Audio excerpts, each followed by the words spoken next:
All right, today we're cracking open a book that I'm willing to bet most of us think we know, George Orwell's Animal Farm. But we're not going to do the high school book report version. No, today we're treating this story like a psychological blueprint for how any society can fall apart. Yeah, this one. You probably read it in school, right? And we all know the basic plot. Animals on a farm overthrow their human master, hoping to build a paradise for themselves. Seems pretty straightforward on the surface. The standard take is that it's just a simple fable, an allegory for one specific historical revolution that went completely off the rails. But honestly, that's just scratching the surface. What if this story isn't really about the past at all? What if it's more like a timeless user's manual, a step-by-step guide for how freedom gets lost? Not with some huge dramatic explosion, but quietly, one small compromise at a time. Let's dig into that, starting with how the powerful get their way. So, first up, the Tyrant's Playbook. We're going to break down how power corrupts step by step. Because you've got to understand how the pigs, especially Napoleon, actually pulled this off. This wasn't a sudden violent coup. It was a slow, methodical takeover of the mind. See, power doesn't just corrupt in a flash. It happens in stages. Napoleon didn't just march in one day and declare himself king. Nah, he was way smarter than that. He started by slowly chipping away at the truth. He created an us versus them narrative, made everyone afraid. He twisted the very idea of loyalty until it meant loyalty to him. And each little step was so small, so gradual, that the other animals barely even noticed it was happening. At the absolute heart of this whole strategy is the creation of what you could call a manufactured reality. And the chief architect of this fake world is Squealer, the pig's propaganda minister. His whole job is to control the story, to make the completely absurd sound perfectly reasonable, and to make injustice seem, well, necessary. And this is where Orwell's genius really hits you, because look at how these tactics are still everywhere. Squealer is literally rewriting the commandments on the barn wall and faking the numbers about food production. Today, we call that selective news reporting or misleading data charts. He whips up a herd mentality, where just asking a question makes you a traitor to the cause. It is the exact same playbook, just with fancier technology. But here's the thing, a tyrant is totally powerless without people who are willing to go along with him. So, the next big question is, why? Why did the other animals let it happen? This is where the psychology of it all gets really fascinating. Let's start with Boxer. Good old Boxer. He's the strongest, most loyal, hardest worker on the farm, and his answer to every single problem, every doubt, is always the same.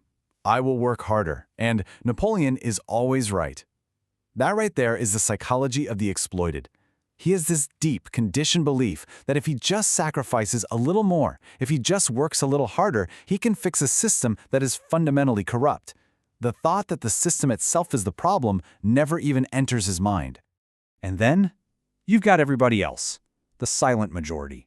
They can sense something's wrong. They see the pigs getting special treatment. They notice the rules keep changing, but they stay quiet. Their unspoken motto? Someone else will speak up. Someone braver will handle it. So you end up with these two critical forms of compliance that allow tyranny to take root. On one side, you have the active believer, the Boxer, whose blind loyalty basically props up the whole corrupt system. And on the other side, you've got the passive majority, just paralyzed by fear and this assumption that it's not their job to fix it. Psychologists call it learned helplessness. And here's the kicker. For Napoleon to succeed, he absolutely needs both. Okay, so we've got the tyrant's methods and the psychology of why people surrender to them, but Orwell is making an even bigger, kinda darker point here. It's not just about this one farm. He's talking about a repeating cycle, a pattern that seems to be baked right into the nature of power itself. So, let's go back to the beginning of the revolution. Remember how clear the rules were? They were simple. They were about equality, like this one. No animal shall sleep in a bed. Couldn't be clearer. It was a total rejection of the humans and their corrupting luxuries. But then, a little later, a tiny addition appears at the end, with sheets. And that right there is the whole trick. This shows you exactly how oppression sneaks back in. It does it through language. The pigs don't technically break the rule. They just bend it until it means the complete opposite. Squealer's argument is just masterful. Oh, the bed's not the problem, comrades. A bed is just a place to sleep. It's the sheets that are the evil human invention.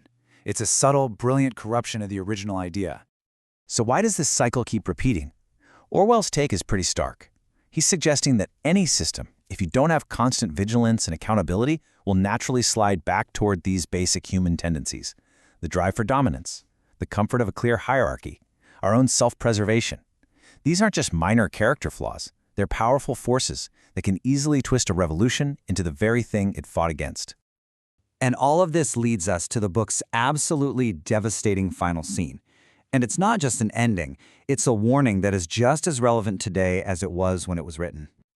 After years of these slow changes, all the propaganda, and all the fear, the animals creep up to the farmhouse window and peek inside. They see the pigs walking on two legs, drinking alcohol, and playing cards with their human neighbors. The revolution has come full circle. The oppressed have become a perfect reflection of their original oppressors. The cycle is closed. So here's the crucial takeaway, the ultimate warning from Animal Farm. Tyranny doesn't require cartoon villains or monsters. All it takes is a few power-hungry individuals and a majority of ordinary people who are just a little too loyal, a little too afraid, or maybe just too distracted to notice that the rules are being changed, one quiet word at a time. And that leaves every single one of us with a deeply uncomfortable question. Because this story was never really about animals on a farm. It's a mirror. It forces us to ask what commandments are being subtly amended in our own world, what truths are being twisted, and maybe the most important question of all, what are we, just like the animals, choosing not to see?